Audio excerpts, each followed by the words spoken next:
પાઠ 6 બકોર પટેલનો કારેલા પ્રયોગ, જેના લેખક છે હરિપ્રસાદ વ્યાસ. હરિપ્રસાદ વ્યાસનો જન્મ બોડકા, જિલ્લો વડોદરામાં થયો હતો. તેમણે એક ઇન્સ્યોરન્સ કંપનીમાં મેનેજર તરીકે સેવાઓ આપી હતી. તેમણે બકોર પટેલ અને શકરી પટલાણી જેવા પાત્રોનું સર્જન કર્યું હતું. બકોર પટેલ 30 ભાગ, લંબોદર શર્મા, શ્રીમાન ભોટવાશંકર અને ચીનના શાહુકાર તેમજ પરદુખ ભંજક પશાકાકા તેમની જાણીતી રચનાઓ છે. બકોર પટેલના કારેલા પ્રયોગ એક સરસ હાસ્ય કથા છે, જેમાં બકોર પટેલનો કારેલા પ્રયોગ ઘણી જ વિચિત્ર પરિસ્થિતિનું નિર્માણ કરે છે. બકોર પટેલને ત્યાં અઠવાડિયા માટે રહેવા આવેલા ગોપાળદાસ બ્રોકર પટેલના કારેલા પ્રયોગથી ત્રાસીને બહુ વહેલા ચાલ્યા જાય છે. એકમની રજૂઆત ઘણી રમૂજ પ્રેરક છે. તો ચાલો વિદ્યાર્થી મિત્રો, હવે આપણે પાઠ વાંચી અને તેની સમજૂતી મેળવીએ. એકવાર કોઈ ચોપાનિયામાં બકોર પટેલે કારેલાના ખૂબ વખાણ વાંચ્યા. એવું લખેલું કે કારેલા વારંવાર ખાવા, તેનાથી બહુ ફાયદો થાય છે. બીમારી આવતી અટકે છે, ખાધેલું હજમ થઈ જાય છે, ભૂખ લાગે છે, તાવ તરીયો આવતો નથી. કારેલા ખૂબ ખાવ, અઠવાડિયામાં 2-3 વાર તો ખાવા જ ખાવા. કારેલાના જેવું બીજું એકે ઓસડ નથી. શરીરને કોઈ રીતે કડવાશ તો નાખવી જ જોઈએ. બકોર પટેલને જરા નવાઈ લાગી. કારેલામાં આટલા બધા ગુણ હશે એવો પોતાને ખ્યાલ નહીં. લાગે કડવા એટલે પોતે કદી ખાતા ન હતા. ખુશિયાળ ડોશીને એવો હુકમ કરે કે બીજા શાક વારાફરતી લાવવા, પણ કારેલા કદી લાવવા નહીં. બકોર પટેલ બજાર જાય તો દુકાનમાં કારેલાનો ઢગ જોઈ નવાઈ પામે. આટલા બધા કારેલા તે કોણ ખાતું હશે, એમ વિચાર કરે. ખાતા હશે કોઈ મૂર્ખાઓ, એવું ધારે. અગર મૂર્ખા શાકવાળા નહીં વેચાય તો ફેંકી દેતા હશે, એવું માને.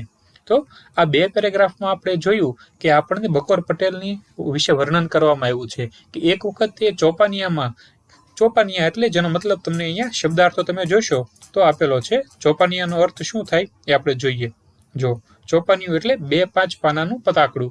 તો એવું કોઈ એક પતાકડું એમના હાથમાં હોય છે, અને એ પતાકડું જ્યારે વાંચે છે તો તેઓ જુએ છે કે એની અંદર કારેલાના ખૂબ ફાયદાનું વર્ણન કરવામાં આવ્યું છે કે આપણે કારેલા તો ખાવા જ જોઈએ. આરોગ્યની દૃષ્ટિએ તેના ઘણા બધા ફાયદા છે, જેમ કે કારેલા ખાવાથી ખાધેલું હજમ થઈ જાય, બીમારી આવતી અટકે, ભૂખ લાગે, ક્યારેય તાવ ન આવે, અને કારેલાના જેવી તો બીજી એક દવા નથી. તો પહેલા તો બકોર પટેલ છે એ ક્યારેય કારેલા ન ખાતા.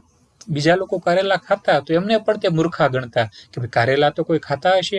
એમની પત્નીને પણ તેઓ ઓર્ડર આપતા કે બીજા બધા શાક વારાફરતી લાવવા, પણ ક્યારેય કારેલાનું શાક એમના ઘરે બનાવવું નહીં. અને એવું લાગતું કે આ શાકવાળાની દુકાને પણ આ કારેલા પડ્યા રહેતા હશે અને છેલ્લે તેઓ ફેંકી દેતા હશે. તો આવું તેઓ વિચારતા.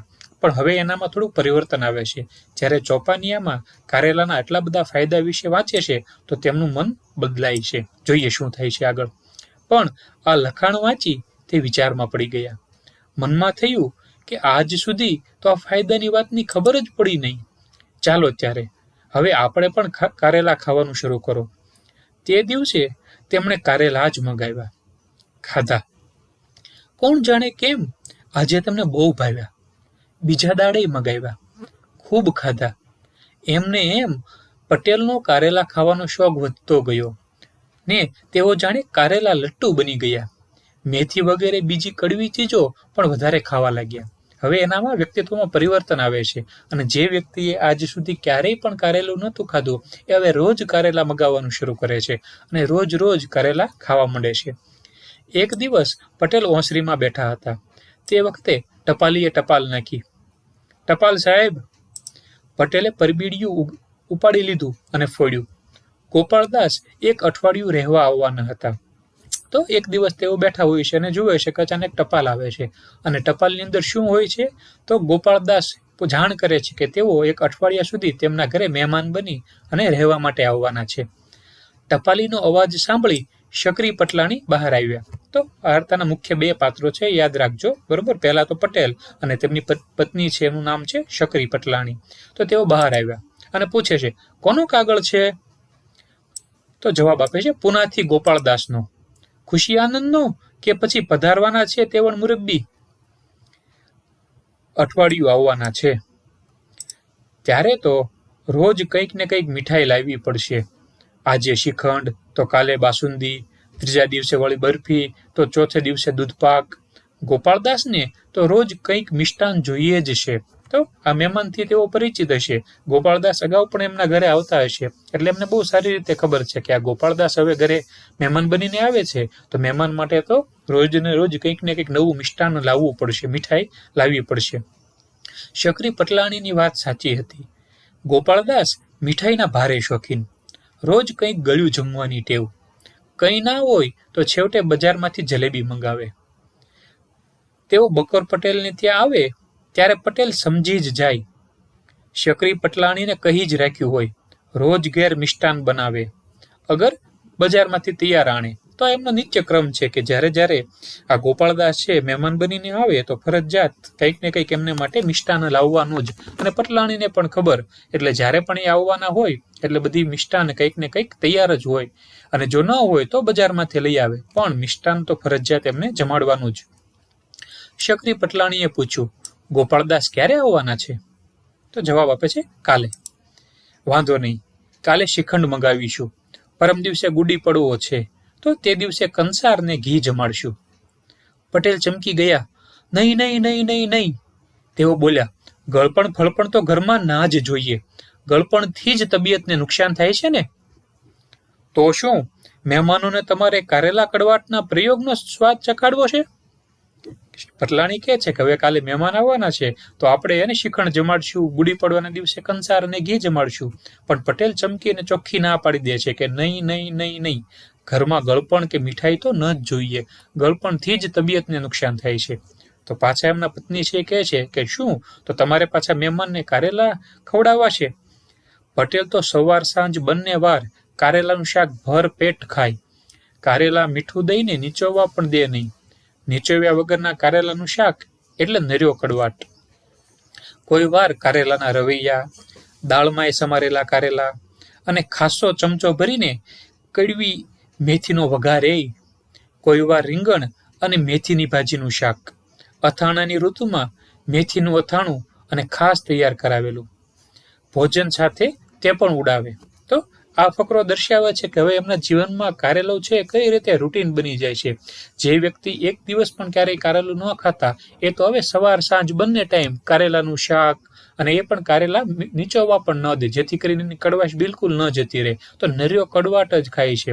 ક્યારેક કારેલાના રવૈયા, તો દાળ બનાવે તો દાળની અંદર પણ હવે કારેલા નાખે છે. અને પાછું મેથી પણ કડવી ગણાય, તો ચમચો ભરીને પાછું એમાં મેથીનો વઘાર પણ નાખવાનો. રીંગણનું શાક હોય તો રીંગણની સાથે મેથીની ભાજીનું શાક. અથાણું હોય તે પણ મેથી નાખેલું અથાણું તૈયાર કરાવે છે. તો મેથી અને કારેલા એ એમના જીવનનો ભાગ બની જાય છે. શકરી પટલાણીએ શ્રીખંડની વાત કરી એટલે પટેલ બોલ્યા, ના ના ના ના ના, આ વખતે શ્રીખંડ બીખંડ નહીં, ગળ્યું કશું જ નહીં. એમ નહીં, કારેલા જ ખવડાવશું. શકરી પટલાણી જરા મૂંઝાયા. નરમાશથી બોલ્યા, આપણે પોતે ભલે કારેલા કડવાટના પ્રયોગો કરીએ, પણ મહેમાનનું શું? મહેમાનને તો રીતસર જમાડવા જ પડે ને. પણ ગોપાળદાસ હવે મહેમાન કહેવાય જ નહીં, ઘરના માણસ ગણાય. તું ફિકર ના કરીશ, બહાર આપણું ખોટું નહીં દેખાય. દાસભાઈને કારેલા પ્રયોગના ફાયદા હું સમજાવીશ.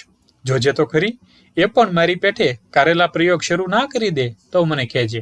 તો એમની પત્ની કહે છે શકરી પટલાણી કે ભાઈ આપણે ખાઈએ એ બરોબર છે, પણ કાંઈ મહેમાનને થોડા કારેલા જમાડાય? તો ગોપાળદાસને ન જ ખવડાવાય. પણ એમના પતિ છે બકોર પટેલ, એ કહે છે કે ના ના, તું ચિંતા ન કર, એ તો રોજ આવે છે, અને રોજ આવતા હોય એ કાંઈ મહેમાન થોડા કહેવાય, એ તો આપણા ઘરના જ સભ્યો છે. અને હું પણ એમને કારેલાના ફાયદા સમજાવીશ, એટલે તેઓ પણ હવે કારેલા ખાવા મળશે. બકોર પટેલ જિદ્દી ભારે, તેથી મહેમાનને કારેલા ખવડાવવાનો કાર્યક્રમ નક્કી થઈ ગયો. નક્કી દિવસે ગોપાળદાસની સવારી આવી પણ પહોંચી. ગોપાળદાસ અને બકોર પટેલ દીવાનખાનામાં ગોઠવાયા. ખબર અંતર પૂછી પછી પટેલે વાત ઉપાડી, દાસભાઈ, હમણાંનું તમે વજન કરાવેલું? ના ભાઈ. કેમ? બહુ વધી ગયું લાગે છે. બહુ વજન સારું નહીં, છાતીને નુકસાન કરે. એમ? હા હા, તમારે બહુ સાવધ રહેવા જેવું છે. ગળપણ ખાવાનું બંધ કરો. ગળપણ બંધ કરું? હા, અને ગળપણનું મારણ શરૂ કરી દો. ગોપાળદાસ ગૂંચવાયા. તેમણે પૂછ્યું, એ વળી શું? કડવો રસ. ગળપણનું મારણ કડવાશ. મેં તો થોડા વખતથી કારેલા પ્રયોગ શરૂ કર્યો છે. હવે મને નખમાંય રોગ નથી રહ્યો. તો ગોપાળદાસ એમના ઘરે મહેમાન બનીને આવે છે અને બકોર પટેલ અને ગોપાળદાસ વચ્ચે વાતચીત શરૂ થાય છે. અને વાતચીતમાં એના વજનથી શરૂઆત થાય છે.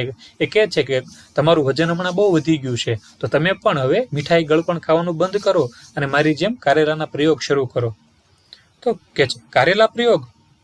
હા, કારેલા ઉપર મારો રાખવો. અમે અમારે ત્યાં જમવા બેસો ત્યારે જોજો, સમજ પડી જશે. ગોપાળદાસને થયું કે આ પણ કંઈક બકોર પટેલની નવી ધૂન હશે. બધું વાસ્તે ગાસ્તે માંડવે આવશે ત્યારે સમજાશે. આમ વાતોમાં વખત વહી ગયો. જમવાનો વખત થયો. શકરી પટલાણીએ ભાણા પીરસ્યા. પછી બંને જણને રસોડામાં બોલાવ્યા. રસોડામાં જઈને બંને જણ પાટલે ગોઠવાયા. સામે જ પીરસેલા ભાણા હતા. અંદરની વાનગીઓ જોઈ ગોપાળદાસની આંખો બહોળી થઈ ગઈ. તેણે થાળીની સામે ટીકી ટીકીને જોયા કર્યું. પટેલે સમજ પડવા માંડી. દાસભાઈ, આ છે કારેલાનું શાક. દાળમાં જે તરે છે તે કારેલા છે અને મેથી છે. મેથીની કડવાશ પણ બહુ ગુણકારી. તેથી તો અમે મેથીનું અથાણું પણ નાખ્યું છે. આ પીરસ્યું છે તે મેથીનું અથાણું. ચાખજો તો ખરા, બહુ કડવું નહીં લાગે. આ શું છે? એ રીંગણ અને મેથીની ભાજીનું શાક છે. ગોપાળદાસે રસોડામાં આમ તેમ જોયું. વધારામાં રોટલી અને ભાત જ હતા. શ્રીખંડ, બાસુંદી, બરફી, સૂતરફેણી, દૂધપાક, ઘારી, મગજ, મોહનથાળ વગેરે જ તો તેમને ભાવે. જ્યારે પટેલને ત્યાં આવે ત્યારે આવી મીઠાઈઓ અચૂક હોય. આજે તેવી એક પણ નહીં. આજે કારેલા જ કારેલા, ને વધારામાં કારેલાના રવૈયા. ગોપાળદાસને કમકમા આવી ગયા. આવું ભોજન કદી ખાધેલું નહીં. રોટલી દાળમાં બોળીને મોંમાં ડબસો માર્યો. દાળનો સબડકો માર્યો, પણ દાળ કડવી કડવી. વળી મેથીના 4-5 દાણા મોંમાં આવી ગયા અને બધો સ્વાદ બગડ્યો. ગળ્યું ગળ્યું ખાનારને કડવું ભોજન જ ભાવે ક્યાંથી? જેમ તેમ કરીને તેમણે રોટલી તથા ભાત ખાધા. દેખવા ખાતર થોડુંક શાક ખાધું. પછી હાથ ધોઈને ઉઠી ગયા. તેમના મનમાં એમ કે સાંજે તો કંઈક ગળ્યું ખાવા મળશે. પણ સાંજે પૂરી અને કારેલાનું શાક. જેમ તેમ તેમણે પૂરી ગળે ઉતારી, પણ પટેલને ત્યાંનું ભોજન તેમને જરાય ગોઠ્યું નહીં. આશા તો ઉપજી કે બીજા દહાડે કંઈક ગળપણ મળશે. પણ બીજા દહાડે ખુશાલ ડોશી કારેલા ઉપાડી લાવ્યા. કારેલાનો ઢગલો જોઈ ગોપાળદાસ ભડક્યા. ઓય મારા બાપ, આ કારેલા તો જીવ લેશે. નાશ મારા બાપ, હવે તો આજે જ પુના પાછું ભાગી જવું સારું. ઘેર જઈને શિખંડ ઝાપટીશ, ત્યારે શાંતિ વળશે. આજે કંઈક મજબૂત બહાનું કાઢીને છટકી જ જવું પડશે. ગોપાળદાસ આમ વિચાર કરતા હતા તે વખતે બકોર પટેલ તેમની પાસે આવ્યા. તેમના હાથમાં કાચના 2 ગ્લાસ હતા. તેમાં હતો લીલો લીલો રસ. લીલું પ્રવાહી જોઈ ગોપાળદાસના મોંમાં પાણી આવી ગયું. તેમને થયું, ચાલો આખરે કોઈ ફળનો રસ પીવાનો મળ્યો ખરો. હવે ગળપણથી મોં સ્વાદ થશે. પટેલે તેમના હાથમાં એક ગ્લાસ આપ્યો. ગોપાળદાસે પૂછ્યું, શાનું શરબત છે? લીમડાનો રસ છે. આજે ગુડી પડવો છે ને, તો લીમડાનો રસ પીવો અને શુકન કરો. ગોપાળદાસ મનમાં બબડ્યા, નખો જ જાય તારું. આ તો ઉપરથી ગ્લાસ ગંજાવર. ગોપાળદાસનું મોં દિવેલ પીધા જેવું થઈ ગયું. તેમણે 2 હાથ આડા કરીને જવાબ આપ્યો, ના ભાઈ સાહેબ, મારાથી નહીં પીવાય. અરે, આજે તો લીમડાનો રસ પીવાનો મહિમા. આજે તો ગુડી પડવો. કડવો રસ પીવાની પ્રથા શરૂ થઈ તે કઈ અમસ્તી જ થઈ હશે. વેદકમાં કડવી ચીજો માટે કેવું કેવું લખ્યું છે. એનાથી ભૂખ ઉગડે છે, શરદી મટે છે, ગેસ થાય નહીં, પિત્તને કાપે, તાવ તરીઓ દૂર ભાગે. એ અમૃત સમાન છે. પણ ગોપાળદાસને તો ઉબકા આવી ગયા.